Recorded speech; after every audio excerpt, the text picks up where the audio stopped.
Today, slow flight and stalls.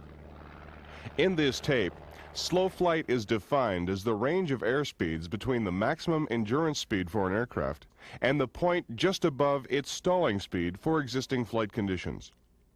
A stall is when the aircraft has reached a point where there isn't enough lift to keep it aloft. We teach slow flight for 3 reasons. 1, so you can master the proper flight technique to allow you precise control of the aircraft while flying in this speed range. Failure to take prompt corrective action in slow flight can have dire consequences.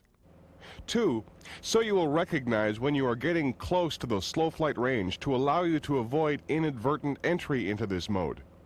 And 3, to develop your coordination and give you confidence in handling the aircraft. Slow flight is encountered under several conditions. These include takeoff, landing, recovering from a misjudged landing, overshooting your approach, and approach to the stall. You would not fly in the slow speed mode while waiting for weather to clear, inspecting a potential landing area, or searching for ground fixes. This is because flying in this mode requires the full attention of the pilot. Also keep in mind that fuel consumption during slow flight is higher, and you can cause overheating of the engine from prolonged flying in this mode, particularly while attempting to climb. It cannot be stressed enough that you must be aware of the effective controls at the bottom range of slow flight, especially altitude, airspeed, and yaw. Now, let's get you into the slow flight speed range. First, the aircraft may be in straight and level flight for maximum endurance. Now, bring the nose up, beyond the nose-up limits for maximum endurance. Note the airspeed decreases because of the increased drag. There is also a loss of height. To compensate for the loss of height and maintain altitude, increase the power. You now have the aircraft in the slow flight range. Some precautions before we go into the effects of slow flight on the aircraft. Slow flight should be practiced in straight and level flight, descending, level turns, and descending turns. When maneuvering close to the ground during gusty wind conditions, exercise extreme caution and adjust the airspeed indicator upwards to allow for the gust factor. Also, remember slow climbs should be of short duration so as not to overheat the engine during this maneuver. The physical sensations in slow flight, particularly a strong wind, can result in a critical situation at a low altitude. This means you must keep a close eye on the flight instruments to achieve balanced flight and maintain a safe airspeed. Flying in the slow flight speed range does not necessarily imply serious control difficulties or hazardous conditions, but any errors of basic flying technique will be exaggerated. We cannot stress enough the need for proper technique and precise control of the aircraft in this speed range. Let's look at how the aircraft handles in this range. First, the relationship between power and attitude. During slow flight, a controlled decrease in airspeed without a change in power setting results in a drop in height. To maintain a constant altitude, you will have to increase the power. Conversely, a controlled increase in airspeed without a change in power setting will result in a decrease in the induced drag, raising your altitude. Therefore, power must be reduced to maintain a constant altitude at higher airspeeds. There will be a slight drop in altitude during transition speeds. When flying at slow speed, note the flight controls do not respond as effectively as at normal operating airspeeds. Remember, as the airspeed decreases, the effectiveness of the controls decreases disproportionately. The closer you get to stalling speed, the greater the loss of control. As well, the closer you get to stalling speed, the less stable the aircraft. Why does this happen? Look at the decreased velocity of the airflow over the wing and the increased effect of aileron drag. Combine this with slipstream and asymmetric propeller thrust, and there is an increased tendency for the aircraft to yaw. To maintain direction, you will have to use the rudder. When the aircraft begins to yaw, Immediately apply the proper rudder pressure and increase power to maintain altitude. As your speed drops further, more power is required to maintain your rate of descent. When the nose pitches down with full power applied, you have dropped below the minimum controllable airspeed. The aircraft has now entered a stalled flight condition. As you approach stalling speed, air density, aircraft weight, and drag from the flaps and undercarriage may make it impossible to maintain altitude. Let's stop now for a quick review. You are in the slow flight configuration, maintaining your heading and altitude. What do you do to maintain altitude if you notice the airspeed is decreasing? What do you do to maintain altitude if you notice the airspeed is decreasing?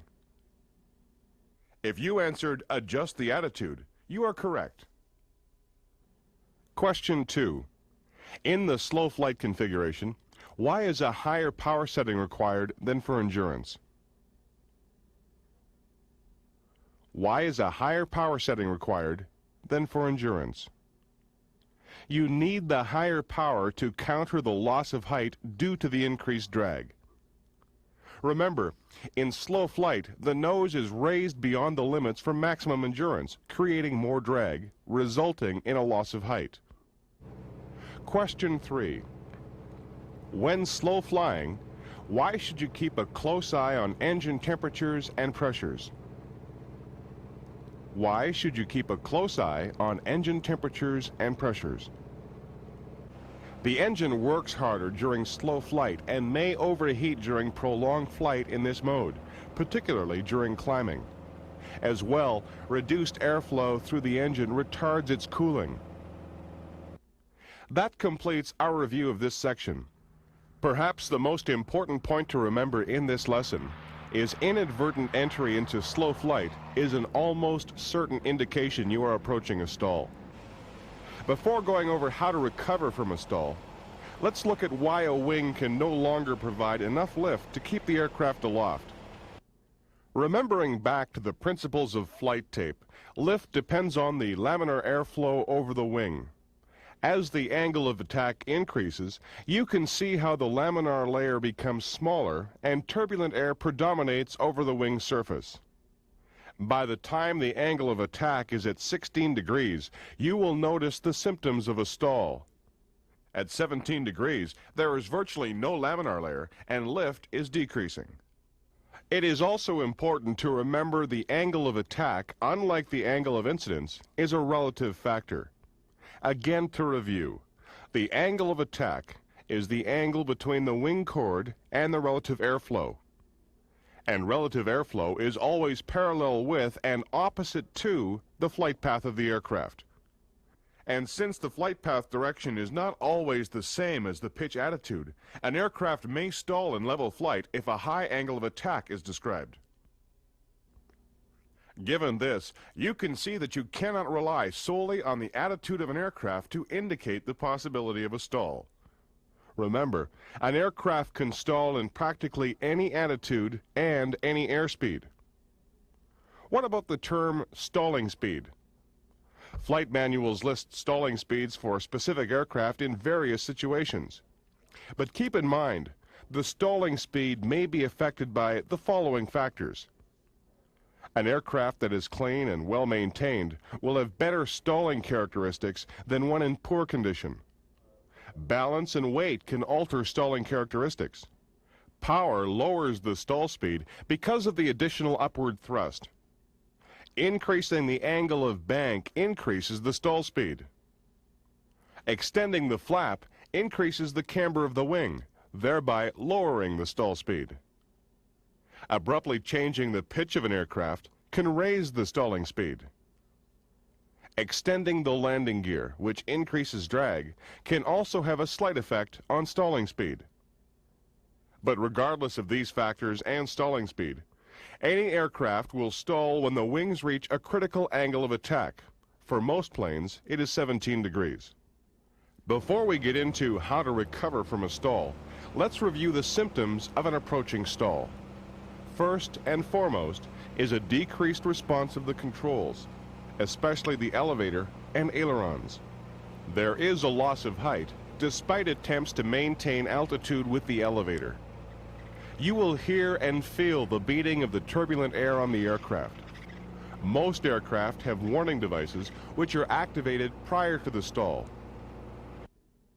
To avoid a stall, use the elevator control to reduce the angle of attack. You should use a relatively small but quick forward movement of the control, which will lower the nose. This will reduce the angle of attack and stability will return. You may also use additional power to reduce the angle of attack without changing the pitch attitude. Now, intentional stalls. Before you practice stalls, there are a few safety precautions to take. First, the cockpit check. Make sure the carburetor heat is adequate. Seat belts are fastened, windows shut, and loose articles are secured. Look outside the aircraft and at the ground below. You should practice stalls only over unpopulated areas and at high enough altitude. Keep in mind the objective of practice stalls. This exercise is to teach you how to recognize an approaching stall condition and take corrective action, not how to stall an aircraft. There are several types of stalls.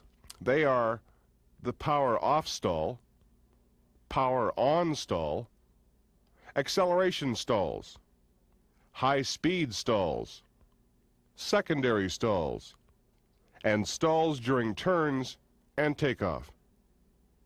A power-off stall is generally entered from straight and level flight. First, close the throttle smoothly and keep the plane level by pulling back on the control column. As the airspeed decreases, you will enter the slow flight range. You will notice a diminishing response from the controls. Now, raise the nose as you would in a normal climb and the aircraft will stall. Use the rudder control to keep the plane straight. How do you exit the stall condition? Remember the basic rules. Reduce the angle of attack and use the flight and power controls to correct the flight attitude. First, as soon as you notice the stall condition, lower the nose. This reduces the angle of attack. In most cases, you should only have to push the control column forward to about the neutral position. Pushing it too far forward may put a reverse load on the wings and slow the recovery. Second, increase the power, but do not slam open the throttle as this may cause the engine to sputter and you will lose power when you need it the most. As soon as you've recovered from the stall and regained cruise attitude, set the power to normal. Recovery from a stall should involve as little drop in altitude as possible. Use the rudders to control direction and level the wings with the ailerons. One point to consider when practicing stalls: don't raise the nose too far above the horizon to get the aircraft to stall. Using less pitch will give you a more realistic feel of what an accidental stall will look and feel like. In practicing stalls from descending turns, be sure to continue the turn at a constant rate until the stall occurs. Then use the standard procedure and recover straight ahead with the least loss of altitude. Failure to enter the stall properly could cause a wing to suddenly drop. If this should happen, use the same recovery procedure, returning the aircraft to straight and level flight using coordinated flight control. Power-on stalls are very similar to stalls entered without power, although there are some differences in maneuvers. You'll notice the pitching of the aircraft is more steep and rapid, and the plane is more difficult to control. There is also the possibility for one wing to drop at the same time as the nose pitches down. The elevators and rudder are more effective in a power-on stall because of propeller slipstream. But the ailerons are less effective, and torque makes it more difficult to control a power-on stall. To enter the power-on stall, smoothly bring the nose up to an attitude that is impossible for the aircraft to maintain. Hold it there until the stall occurs. Recovery is made in the same manner as before. lower the nose and increase power. But because you are already at cruising or climbing power, the power increase will only be slight. An acceleration stall occurs at higher airspeeds during sudden turns, pull-ups, or abrupt changes in flight path. High-speed stalls can be induced by pulling back abruptly on the control column at any speed the aircraft is capable of doing. This maneuver is not recommended because of the structural damage that may be done to the aircraft.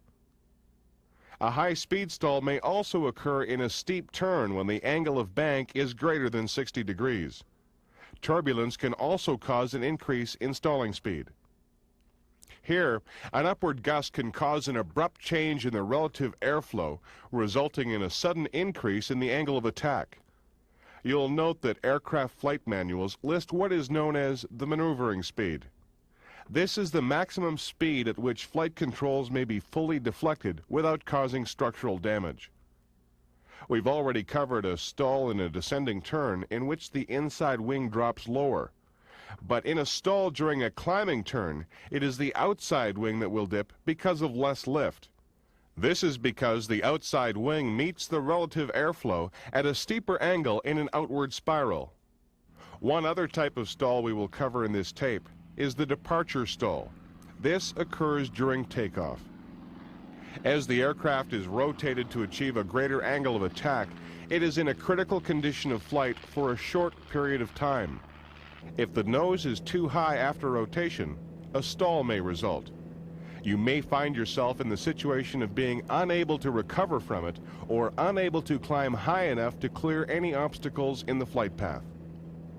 To avoid this problem, be sure to establish the correct nose-up attitude for a climb after liftoff.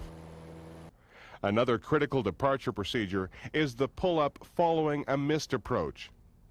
Usually, when you decide to abandon a landing, the aircraft is level instead of nose down. The airspeed is low and the flaps are extended. You may also be faced with having to make a turn shortly after abandoning approach. Take note of these mistakes that lead to a stalled or near-stalled condition following a balked approach. Not enough power. Since this is a form of takeoff, you need enough power to climb. Make sure the attitude of the aircraft is correct and not too nose high. Again, applying power plus nose-up trim will force the plane into a very nose-high attitude, so compensate accordingly.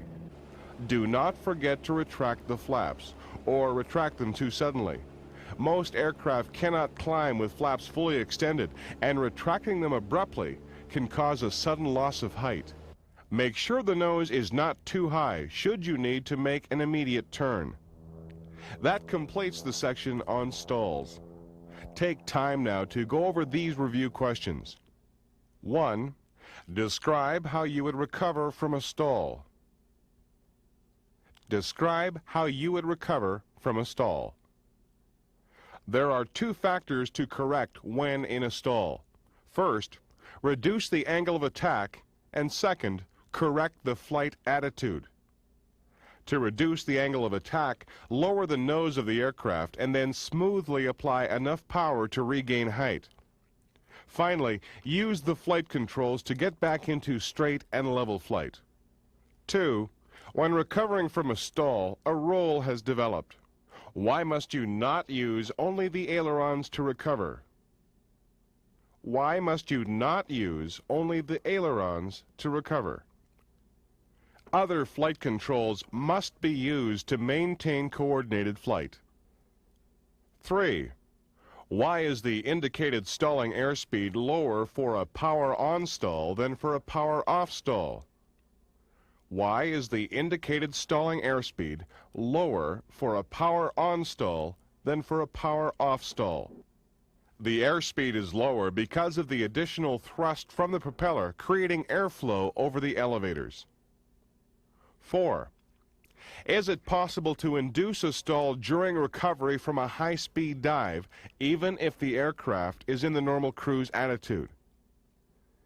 Is it possible to induce a stall during recovery from a high-speed dive, even if the aircraft is in the normal cruise attitude? Yes. This is because incorrect pitch control can lead to a high angle of attack.